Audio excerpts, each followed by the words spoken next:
Rahmanirrahim. This is the first one, that is an extending matching question where they will give you multiple options, and below you will have different scenarios. For different scenarios you will select the correct answer. The one answer can be selected for one or two scenarios. Okay, so let us discuss. Childs have abnormal movements. They have not mentioned, but exactly in the like true recall they must have mentioned the age of the patient. Child have abnormal movements in one side of the face with abnormal eye movement, drooling, swallowing at night or during sleep, and feeling tired and sleep. That is post-ictal. Okay. So learn what are the key points here in this scenario. What is this? Which system is involved in this case? They are talking about the neurology cases. Okay. What is abnormality here? The child is having abnormal movements. That is one point. So in one side of the face, one side, it means that is focal. All right. With abnormal eye movements, drooling of the saliva, drooling, swallowing at night or during sleep. What is the key point? What is the catch point here in this scenario? Your answers, please. During sleep and at night. Yeah.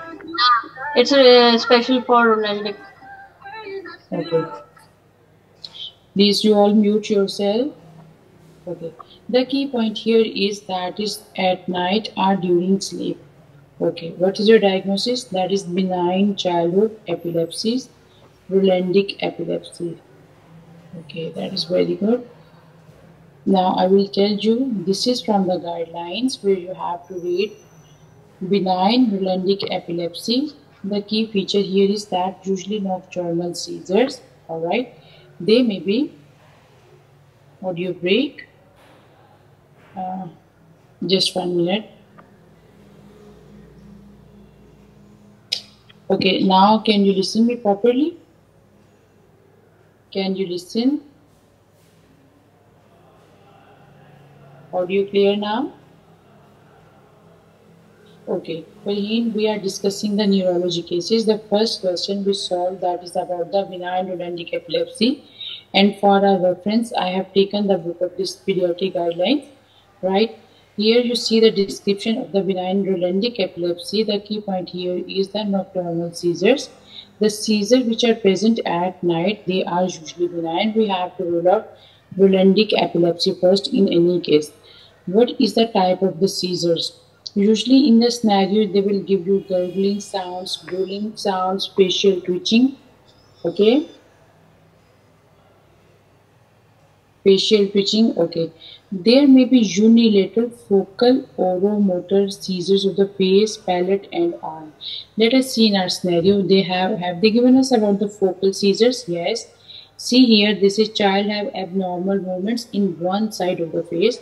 Like that is very typical, which they have described in the guidelines, like they are unilateral of the face and drooling and swallowing. Okay, see here they say you may have unilateral focal oromotor seizures of the face, palate and arms. Like there may be facial twitching. They may become secondary generalized. They may present with nocturnal generalized seizures. Initially, these are benign Rolandic. They will present to you with the focal seizures that may progress to the generalized ones. Okay, this is for your knowledge. Like what is the typical on the EEG? That is the centrotemporal spikes. This is not usually for the FOB cases, but yes, we have to learn that for diagnosing benign Rolandic epilepsy, you must go for the EEG, where you will find centrotemporal spikes on your EEG. Okay, so this was about the first question. Next is a scenario that is about the toddler who got pale and loss of consciousness for seconds after his head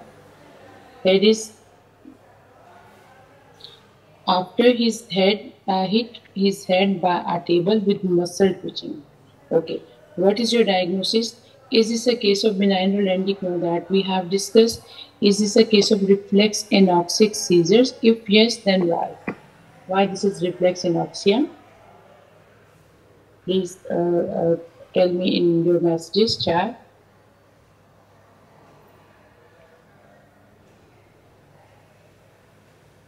Maybe it's age-related, toddler, and Toddler loss may of have an consciousness for seconds, then recover. that was 4 seconds. All right. And Okay. second, there's a hit by something like a table is the common scenario in this Okay. anoxic seizures. Okay. Why this is not a case of like complex partial seizures?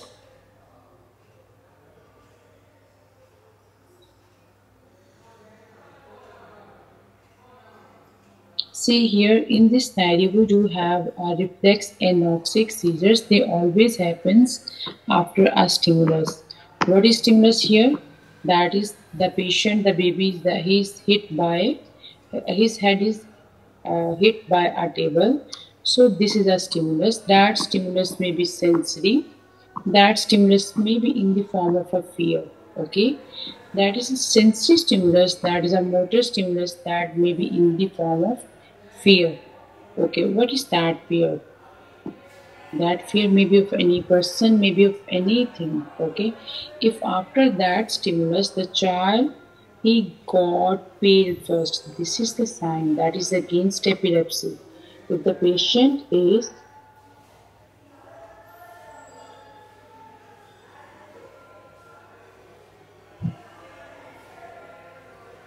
okay, so we see here two key points. First key point is the stimulus, that is by the trauma, and the second point that is against epilepsy.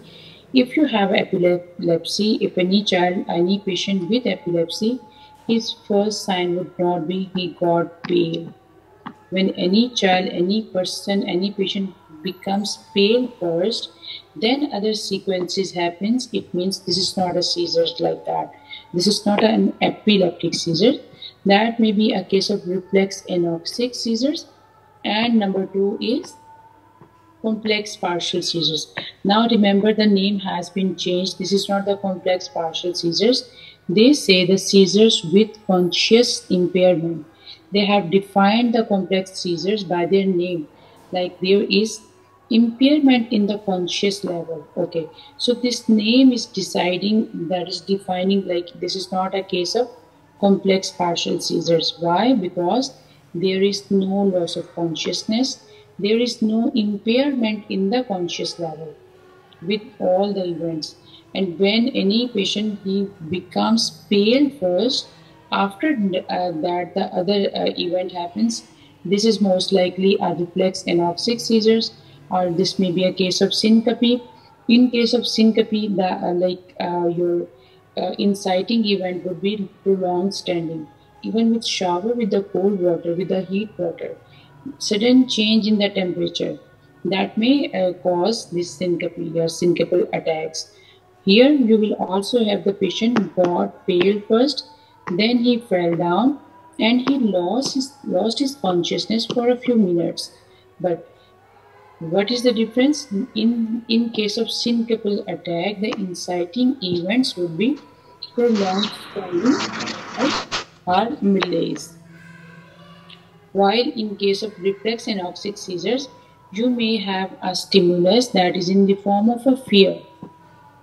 Okay, and both things, if you want to differentiate these things from the complex partial seizures, this is only and only your conscious level. If conscious level is impaired after the event, this is a complex partial seizures, like the new name is seizures with a consciousness impairment. And if the conscious level is retained, you have to differentiate this is reflex anoxic seizures or this is an syncopal attack. Okay, this one is clear. This one is clear to you. Ma'am, one more time, complex partial seizure. Can you explain in one line, like? Okay, like if you want to differentiate between this reflex anoxic seizures from the complex partial seizures, I have told you the new name for the complex partial seizures, That is, the seizures are with impaired conscious level. I will show you impaired conscious level. The name is deciding, like whenever you do have impairment in the conscious level, this is a complex partial seizures. Why? Because in the complex partial seizures, you may have automatism, which is that muscle twitching. Automatism, muscle twitching is also a form of automatism. This swallowing, this drooling of the saliva, this clenching of your fist, that is also a form of the automatism. But to differentiate it from other types is a loss of the conscious level. Okay, if I do have, I will show you. Okay, here this I have taken from the Nielsen, and here this is the reflex seizures. Okay, reflex seizures, stimulus precipitated seizures. All right, what are those stimulus? They say that stimulus may be sensory precipitated, okay, or you have internal precipitation. What are the sensory precipitation? That may be light, that may be like externally you may have light like photic stimulation, music, even brushing your teeth. What are the internal ones? That is reading, that is the math, and then another one is thinking. Okay, that may be fear. Reflex seizures may be generalized, they may be partial. So you have to differentiate it from the complex partials, non-conclusive, absence or any type of the seizures, but initially you must have a stimulus that may be a stress, lack of sleep, fever or fatigue. Just the differentiation is like after the reflex anoxic seizures or reflex seizures, your conscious level is maintained. No deterioration in the conscious level. Okay, is that clear? Okay. In one slide, we will have the description for the, let me see, just 1 minute. Okay, see here, that is about the complex partial seizures. The new name for them is that focal seizures with impaired awareness. This is the new name. So you may have aura, that may be in any form. You may have automatism, okay, that automatic semi-purposeful movements, they may be of the mouth, like chewing, like swallowing, oral alimentary chewing, okay, that may be extremities. You may like there may be manipulation of the sheets, automatism of the like the patient may goes on shouting, walking. These are the automatism. And the most important line here is that patient does not later recall the epileptic event. It means there is impaired awareness. This is typical of the complex partial seizures. Obviously, that recall are from 2013 and 2014, where the name was a complex partial seizures. So, in that recalls, they will talk about the complex partials, but now this is the new name, impaired awareness. Okay, is that clear now? Yes, ma'am. Thank you. Okay. So the third one is scenario about the feverish child who's high grade fever, that is 39, with abnormal body movements that stop when you touch him. This is very typical. That is the point to differentiate between seizures and the rigors. When there is stoppage of the movements after the touch, it's very typical of the rigors. Okay, so this is clear. See what other options they have given is absent seizures. No, like there is no any history which is telling us about the absent seizures. Are you confused between absent seizures or any scenarios given below? Any confusion regarding this question?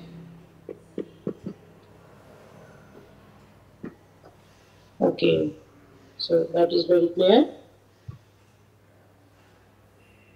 Next is a 8-year-old, okay, 8-year-old child with first attack of 8 years.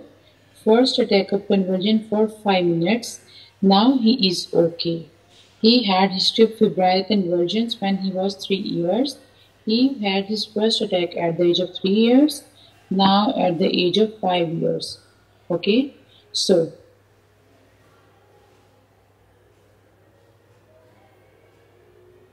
okay. Mother asked if he need anticonvulsant therapy. Asked about indication to start AED. Now the child had a febrile seizures that was 2 years ago. Now the child has first attack of the second attack that was just for 5 minutes. Now the patient is okay. Will you start anticonvulsants or not? The first attack was febrile seizures. Okay, now see it. Okay, see this question, like they are telling the patient was having attack of seizures that was a febrile convulsion 3 years at the age of 3 years. Okay, and now he has attack of the seizure at the age of 8 years. So, okay, so the difference between the two attacks, the duration, it occurred after an interval of 5 years. Will you start anticonvulsants in this case or not? Just 1 minute, please. Will you start anticonvulsant in this case?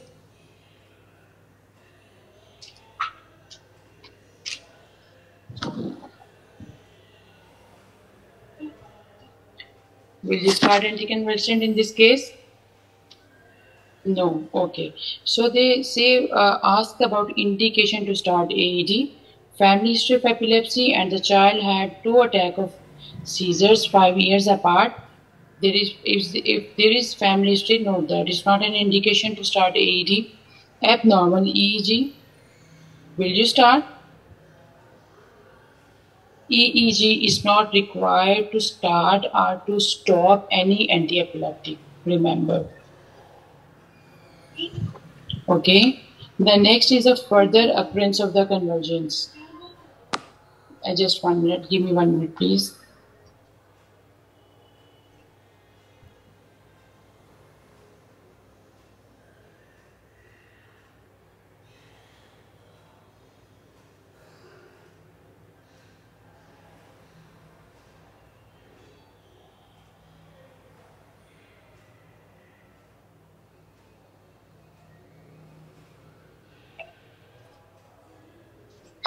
Okay, so the further occurrence of the convulsions, that is an indication to start the anti-epileptic. Okay, the AED protect against brain damage? No, not at all. Deterioration of the school performance? No, this is not an indication for this child who is having long interval between 2 attacks of the seizures. Okay, so this I have taken from the Pediatric Guidelines, where they talk about the benign Neurologic epilepsy. Why I have a tick mark over this myoclonic? This is because whenever they give you in the scenario, like the patient was having jerks, myoclonic jerks, right after awakening. Right after awakening, myoclonic jerks, that is typical diagnostic clue towards juvenile myoclonic epilepsy. Whenever any patient has seizures at the night, it's typical of this Neurologic epilepsy. So we can talk about, like, this is the early morning seizures, that is juvenile myoclonic, and the nocturnal night seizures, that is of the benign Neurologic epilepsy. Okay. Next, here we have discussed these. The next is the question. This is the interesting one. Case of unilateral facial palsy. So this is a case of unilateral facial palsy. They are giving me a face. All right. Whenever they talk about the facial palsy, we have to decide on your scenarios, like this is upper motor neuron or lower motor neuron. Okay, so it's a case of unilateral facial palsy. He can wrinkle his forehead.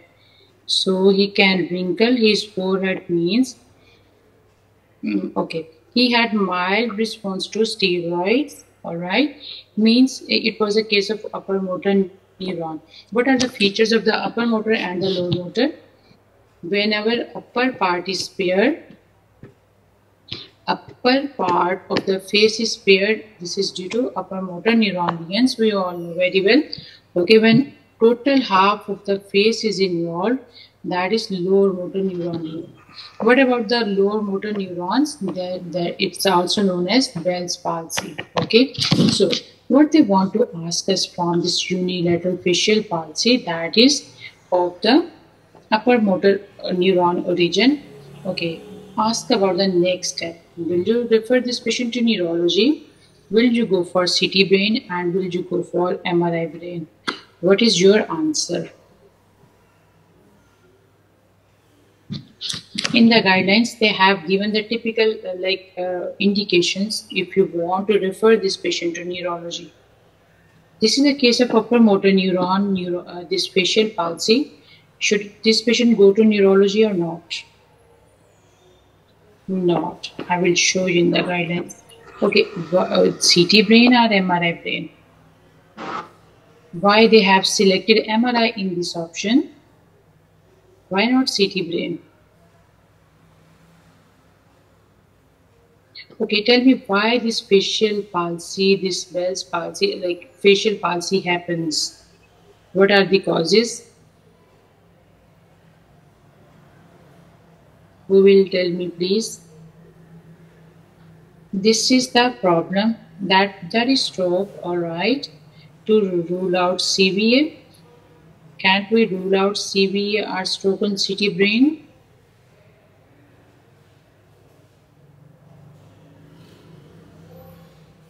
Can't we? Not early. Not early. Okay. So here I will give you the clear-cut indications when you will go for. This is the, I guess you all know very well that this is about the upper motor neuron. CT does not rule out. No. Ahmed, it's not like this. See here, this is a beautiful description that was about the facial palsy. That is the indication for the imaging. Ideally, if you have Bell's palsy, lower motor neuron palsy, I will show you from the guidelines, you need no investigation. But if you want to do investigations in case of screening stroke, no. Now, see here how beautifully they have told us, like imaging that is for the CT brain and for the MRI brain. Okay, we see where is the seventh nerve present. Its nucleus is present in the pons. Okay, where is the part of that brain is lying? Okay, this is our, they say, like the cause of the facial nerve damage may be due to externa, otitis externa, all right, that may be due to middle ear infection.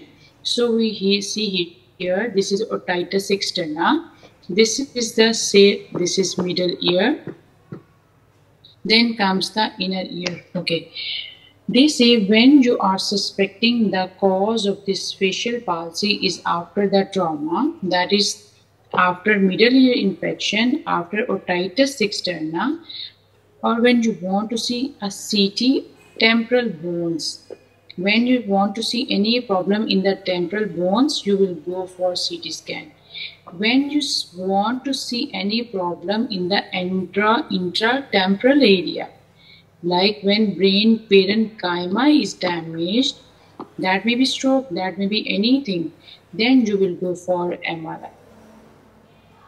Okay, if you want to see any problem in the bones, maybe due to ear problems, you will go for CT brain. And when you want to see any problem in the brain parenchyma, that may be due to any tumor, that may be due to any stroke, that may be due to any anatomical abnormality, you will go for MRI. Okay, now we will move back to our scenario. What they have told us about, like, have they given any history about this? That is unilateral, it means it's focal. Okay, have they given any history about otitis media, otitis externa? Have they given any history about the head trauma? When they have not given any history, about these inciting events, then we will want to look for the stroke, we want to look for any anatomical problem, we will want to look for any tumor of the cerebellopontine angle or maybe in the bones. So that is why they have gone to MRI here, not to the CT brain. Okay, is this point clear to you? Why they have not selected CT? Is that clear? Yes. Okay. It's not that like CT will not rule out the things. CT can, but they have given the clear-cut indications. If you want to see any problem in the bone in the middle ear or otitis externa, that is the temporal bone, then you will go for CT brain. And when you want to see any lean intratemporal area, that may be stroke, that may be tumor, you will go for MRI. And if this is a case of Bell's palsy, like lower motor neuron lesion, you will not go for any investigation. Okay, what are the patients which need a referral to neurology? Let me show you in the guidelines. We do have here facial palsy, like almost the few questions they are repeated here. Let us discuss if they do have here. Just 1 minute. Sorry.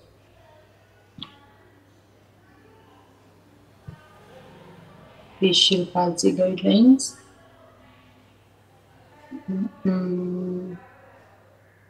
Yes, it's not this one. Okay, let us see. Here they are basically talking about the facial palsy, that is Bell's palsy. It means they are talking about the lower motor neuron lesion. So they want to see like if there is lower motor neuron lesion, in the investigations, you will not do any investigation. If all history examination that is unremarkable and no other neurological signs symptoms present, no investigation is needed. Okay. They say if you want to exclude secondary causes of the facial nerve palsy, that may be due to tumor, trauma, or vascular events like strokes, then you will go for appropriate investigations. We have decided when we will go for CT and when we will go for MRI brain. Okay. When this patient needs a referral to the neurologist or ophthalmologist, see in the guidelines. If there is difficulty in closing the eyes, then you will refer the patient to neurologist? No. That patient will be sent to the ophthalmology. Okay. They say if you have bilateral facial palsy. So see, in the scenario, they have given us very clear scenario about the unilateral facial palsy. If you have bilateral facial palsy, you should consider Lyme disease. You should consider GBS.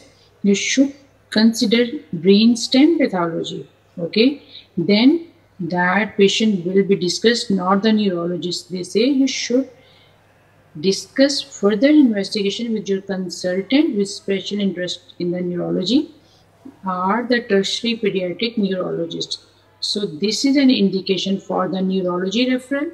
Here you have an indication for ophthalmology referral. Okay, so see here when you read the guidelines for the facial palsy, you will learn when to refer a patient to ophthalmologist and when to refer a patient towards the neurologist. Otherwise, you will manage it by yourself. Okay. If it's a case of recurrent facial palsy, you will discuss with the senior. That's not a key indication for referral. If you have recurrent infections like that, maybe in case of herpes simplex, recurrent otitis media, otitis externa, it means you should like search for immune deficiency. Okay, why for immune deficiency? This is because for immune deficiency, we have some points. If you have unusual site of infection, if you have unusual organism that is infecting, or if you have like unusual response to antibiotics, you should consider immune deficiency in this child. So see here, if the patient is coming to you with recurrent facial palsy, that is a problem in the external ear or in the middle ear. That may be an indication for your immune deficiency. You should rule out it. Severe pain that is associated with the varicose ulcer. Okay. Immediate treatment that they are talking about, like the facial palsy, Bell's palsy, lower motor neuron. Okay. Sorry. If difficulty in closing eyes, that you should provide eye patch and carbomer ointment. If vesicles present, that is the herpes simplex virus, prescribe acyclovir oral. How many types of herpes simplex virus do you have? You must learn about the type 1 and the type 2. Type 1 in the, like, you can just for memorizing, in the facial areas, and type 2 in the genital areas, that is above and that is low. Okay, within 72 hours prednisone should be started, that for 5 to 7 days can be given as per adult. Okay, that is not unusual. Discharge, they say there should be 4 weekly GP follow-up until symptoms and signs resolve. Why I am reading all this just for the facial palsy? This is just to, you have to extract from these guidelines. Will you treat this patient by yourself, or will you send this patient to the neurologist? So see, in the guidelines we have not found any indication for the urgent referral for the start of the treatment. Just one indication when you have bilateral facial palsy. Even in case of like this stroke or upper motor neuron, they are not talking about. They say go for investigation, then we will decide we have to send this patient or not. Okay, like see in the last line, if any other neurological sign that symptoms present, consider early immediate imaging. So you will not refer very immediately. You will first go for a neuroimaging, then you will decide where this patient has to go. All right, so this point is clear. In the guidelines they are given 2 or 3 questions about this facial palsy. That is why I discuss this thing with you. Okay, so now this point, uh,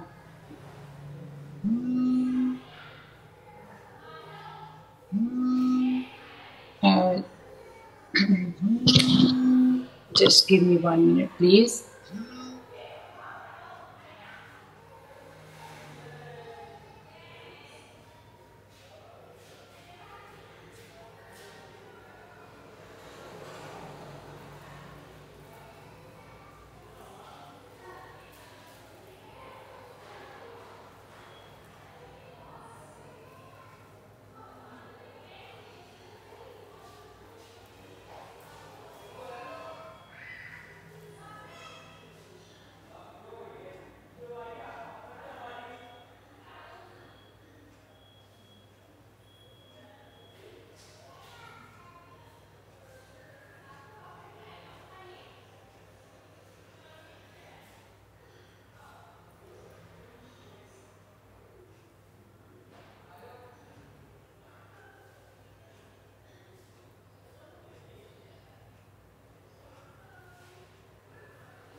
Sorry.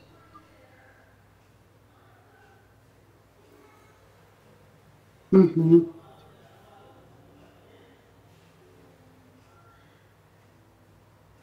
Hello, हाँ जी, phone आ रहा था.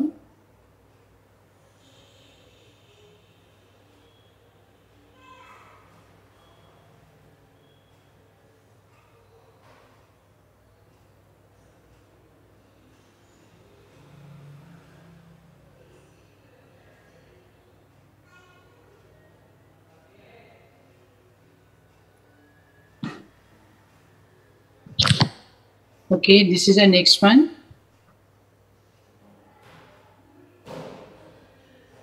8-month-old baby with EEG, that is chaotic pattern. Ask about the treatment. Okay, do you know what is chaotic pattern? What is your diagnosis here? No, Howard, you should not say it like this is infantile spasm. 8 months baby with EEG chaotic pattern. What does this indicate? Yeah, that you should say it's a case of hips arrhythmias. The cause of that hips arrhythmia may be infantile spasm. Okay, what is the treatment of choice for the infantile spasm or hips arrhythmias? Restart. ACTH. Yeah, that is number one is the steroid, and the next one is the vigabatrin. Okay, so is that clear? I shouldn't. Yeah, ACTH, or you should go for the prednisolone. No, it's not, Dr. Howie. It's not vigabatrin first. Your first choice is ACTH slash prednisolone. Then your second choice is vigabatrin. Okay. So among the options, they have not given us the steroid. If they have, if they would have given steroids here, then we will definitely choose steroids in the first option. Okay. Next is the question, like a patient came with vomiting and examination has petechiae that is received. He has taken metoclopramide, then has neck stiffness and rolled eyes. This is very typical of side effect of the metoclopramide. Do you have seen any patient in your emergency while who has come to you with this ocular gyri crisis? Yeah, we say that this is a case of extrapyramidal reaction, acute dystonia. Very good. They have given us the cause, that is metoclopramide. Okay, what is the action of the metoclopramide which is causing this ocular gyri crisis? That is dopamine. It's a dopamine antagonist. Due to this antagonism of the dopamine, it's causing these signs and symptoms. Okay. All right. So next is the option. A boy who's 7 years came with absent seizures and 3 spikes per wave pattern and becomes staring for few seconds multiple times every day. What to do? Absent seizures. What is the treatment of absent seizures? Ethosuximide and then sodium valproate. Then ethosuximide they have not given in the option. Then what is your next choice? Sodium valproate. No. What is the next one? When we were discussing, like we remembered it like ELGS. Lamotrigine. Lamotrigine. Okay. So why they have not, like, see, that was the question in the 2020 where the guidelines may be different, but now you have to follow what they have given in the guidelines of 22 to 24. Okay, we will see the guidelines what they have given, that is ELGS. We all definitely we know here at school in our Pakistan, that is LGS. It's basically to memorize that it is not levetiracetam. All right. So E stands for ethosuximide. That is the first line. The next one, if they have given, that is lamotrigine, and the third one is sodium valproate. Okay. So we will see here in the epilepsy guidelines. This is the table you must memorize for your exam and definitely for treating your patients. Okay. See here, first we will discuss the absent seizures. What is the first line? That is ethosuximide, then L, G, and then sodium valproate. So E, L, G, S, that is for absent seizures. LGS is a school and the child is absent from the school. You can memorize it by this absence, ELGS. Alright. Then for the myoclonic seizures, the mnemonic is LST. L stands for levetiracetam, sodium valproate, and T stands for topiramate. For the focal and general seizures, remember, just for like as a mnemonic, you will memorize it as a close. Alright, close. C stands for carbamazepine, L for lamotrigine, O stands for oxcarbazepine, and S for sodium valproate. General and focal, they are opposite to each other, but they do have the same mnemonic. Okay, focal. So we have double L, focal. Okay, carbamazepine, lamotrigine. That was the second option in the same generalized. levetiracetam, oxcarbazepine, and sodium valproate. Okay, and ELGS and LSD. You have to memorize it. Okay, so that was among the options. Memorize this question, this page, like for your solving your recalls. So here, maybe at that time sodium valproate was the first one, but here now the latest guideline says you have to choose the options according ALGS. Okay, so here the option A is the best. Okay, next is they say 8-year girl came with morning headache. This is a key feature here. Whenever you have any problem in the morning, like your vomiting, your headache, this is typical of what? Space occupying bleeding. Sorry. Okay. And when you have fits early in the morning, like an epileptic fit early in the morning, what is your diagnosis? That is juvenile myoclonic epilepsy. Okay. So with the morning, you have to memorize these things. And okay, the child came with a morning headache and poor sleep, new onset of the squint. That is also a key point here. What's the diagnosis? Is this a case of migraine? No. Why no? Do you have any concept about this hemiplegic migraine?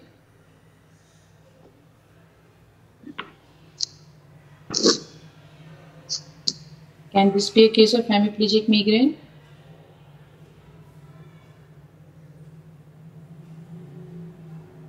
That is very transient, and if they want to ask you about the migraine, they will definitely give you the patient developed sign and symptoms for a few minutes or few seconds, and he became quite alright few hours after these events.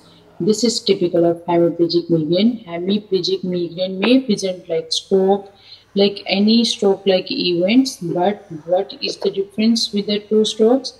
It only lasts for a few hours or a few minutes. Okay.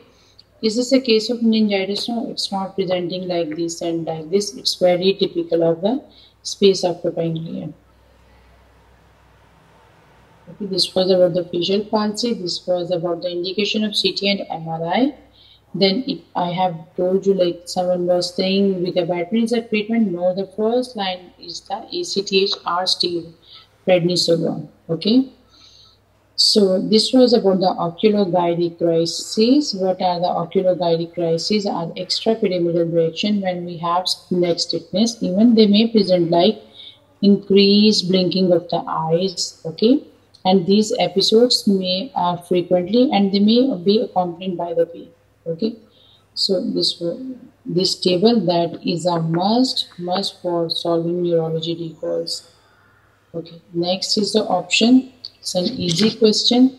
Child is admitted in the ward bronchiolitis. He has fever and convulsions. So it means they are taking me towards which diagnosis? Phase of febrile seizures. Okay, that lasted for 2 minutes and nurse gave him oxygen and blood sugar was 6. What is normal blood sugar?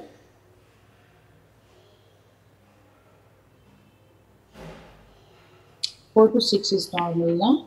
They want to tell you like this is not due to hypoglycemic seizures, okay, and the saturation was 94%. It's not a case of hypoxic seizures. Okay, so what is your next action?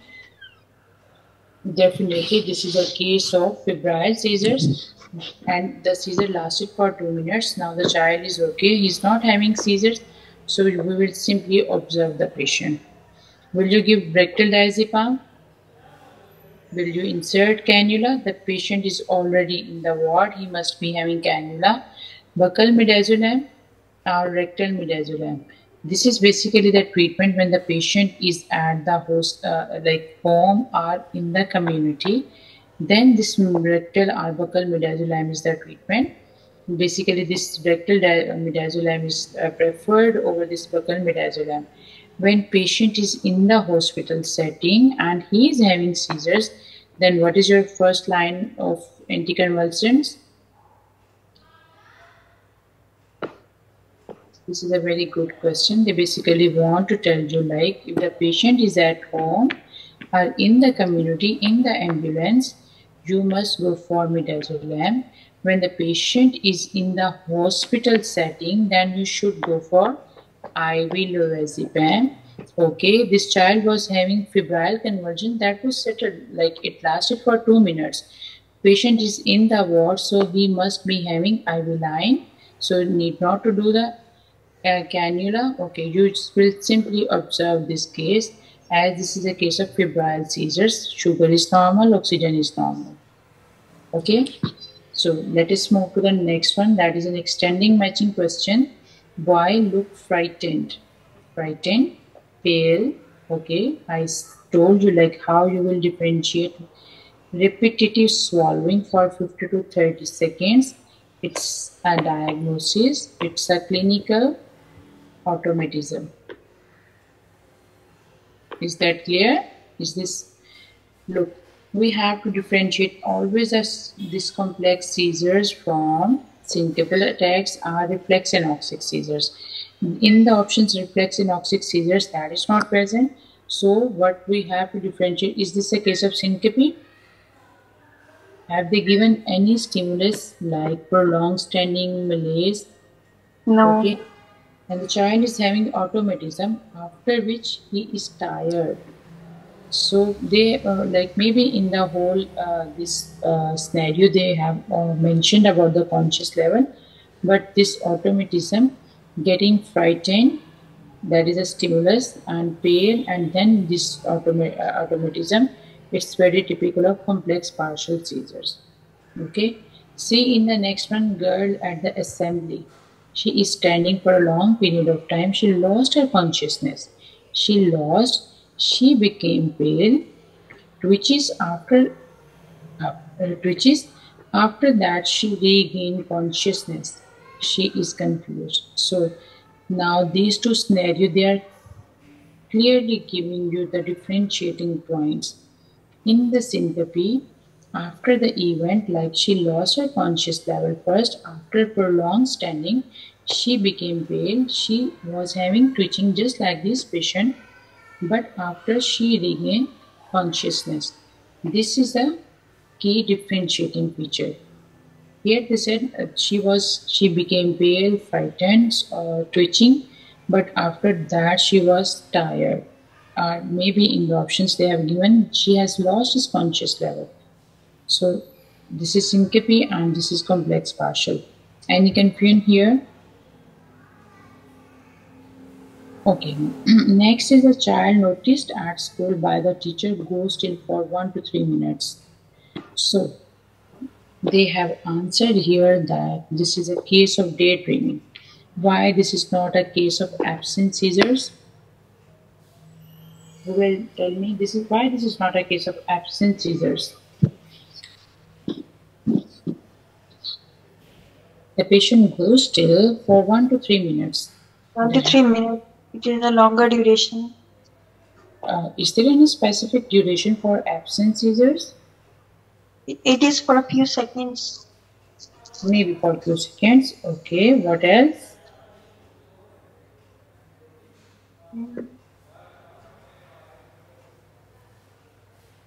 Absence in seconds. Okay, this is one point. What about the other?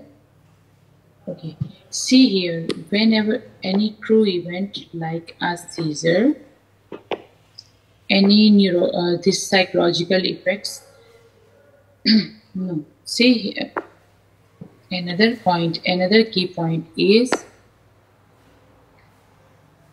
noticed at one place only one place. What is that place? It's a school. It means the child is having daydreaming, okay, due to maybe like he's not sleeping well. Okay. If it were an absent seizures or any seizure, it must happen at two sites.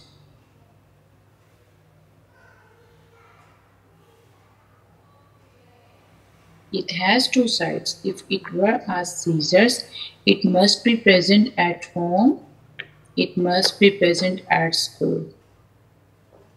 We differentiate. This is a very basic point to memorize, to differentiate different types of the seizures from the pseudo seizures. Even if you want to diagnose any psychological problem, that may be ADHD, that may be autism or any other feature, it must have two places. Like if one habit or one disorder that is only happening at a specific site at a specific point, then it may lead to your, like, you must have a suspicion of pseudo seizures, or this thing is not in the real. But if the same thing is happening at two places, maybe at home and maybe at school, yes, this is a pathology we have to rule out for any problem. Here in the scenario, we see like the child is noticed only by the teacher. He goes still for 1 to 3 minutes. This minutes is against this seizures and presence of this event only in the school. That is also a clue towards the diagnosis of the daydreaming, not the absent seizures. Okay. So next, what is the most important indication? See here, they want to say like this is important, this is important, this is important. But what is the most important? To do CT of the patient with headache, waking up with vomiting, increased headache frequency, increased headache severity. See here, when we read about the headache, all these three are the red flags. But which one is the most important? Waking up with vomiting. Now you will tell me why this is most important. Why this is more, let me show you. If we talk about the headache, here, see, here,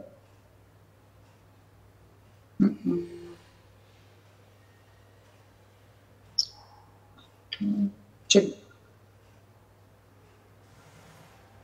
I guess. Okay, we will discuss that later on. Why this is most important?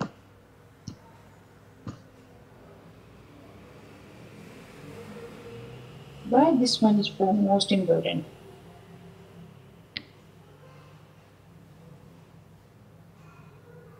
Subarachnoid hemorrhage? No, not at all. I told you that is a very typical of space occupying. That's why. Okay, see here. Some things, they are basically the rule. A very beautiful line that is written in your illustrated in your Nelson book of pediatrics, like the patient may have seizures. You are suspecting it is a case of seizures. The patient came first time to you. What is your investigation of choice? Is this EEG? Is this MRI? Or is this ECG? What is this? They say your investigation of choice in any patient you are suspecting this is a case of epilepsy. Your investigation of choice would be ECG. Okay, why ECG? I will show you this. Why ECG? See here. This is a very beautiful line, and this is basically very practical line too. Like your investigation of choice for any case who first time comes to you with seizures, this is ECG. This is because you may not miss any case of long QT syndrome. Okay, it is recommended. Even in the Nelson they have written it is a rule. As a rule, you should go for ECG first in all children with seizures, especially convulsive seizures, even when an epilepsy seems most likely as a consequence of missing convulsing syncope due to an arrhythmia. That may be due to long QT syndrome. Okay, so that can be an avoidable fatality. It's very important. See, whenever a child who is more than 5 years, he comes to us with the jaundice, we are suspecting like this is maybe a case of like hepatitis A, B, or C. But Our first investigation of choice in that case, any case, maybe subacute, acute, or chronic, we want to rule out Wilson disease on the top. Why? Because that is avoidable. That is chronic liver disease. If it is treated timely, then your consequences or complications will not happen. Same is the case with the biliary atresia. Any child, any neonate comes to you with the cholestatic jaundice, unconjugated hyperbilirubinemia, we go for investigation of the biliary atresia. Why? Because if you treat this condition within 2 months, the child will not need the liver transplantation. So same is the case with this one. If any child coming to you with this epilepsy, your first investigation is ECG. Why? Because that is an avoidable fatality. If you treat it, then the patient becomes okay. If you do not treat it, it becomes fatal. Okay, so we were talking about like this. Why? Same is the case like waking up with the vomiting. You are suspecting space occupying union. My voice clear to everyone of you? My voice clear?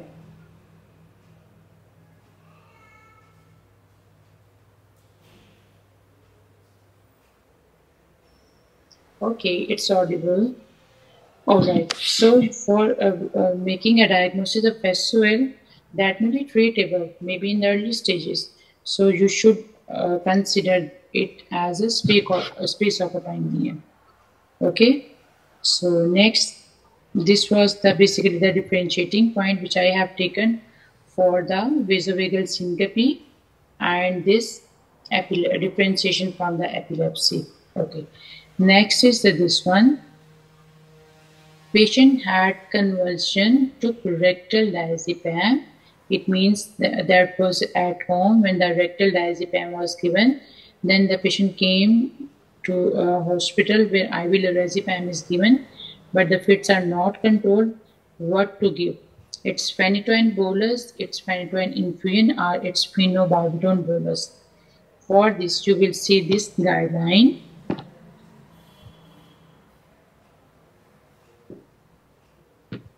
This guideline. Okay, the patient is having convulsion. My first line, the patient is at home at the 0 minutes. Okay, we'll confirm at the 5 minutes. That is the midazolam. If IV excess established, then you should go for lorazepam. They say midazolam may be given by the parents, number 1, by the carers, number 2, or ambulance crew in non-hospital setting.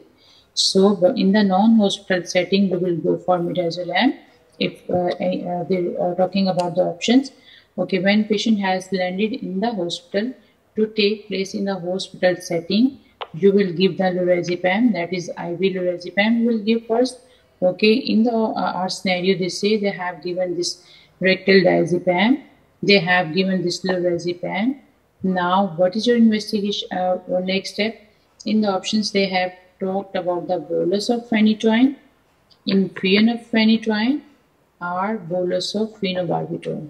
Okay, so what they say, we will go for the phenytoin, that is 20 mg per kg IV. It is irritant to the veins, so we will not give the bolus. Okay, bolus, any drug you will give less than 10 minutes, it becomes bolus, and when you have to give it more than 20 minutes, it becomes infusion. So what is our next option for choice? That is phenytoin, and that is in the form of infusion, as it's irritant to the veins and we have to give it over 20 minutes. Okay, is this clear?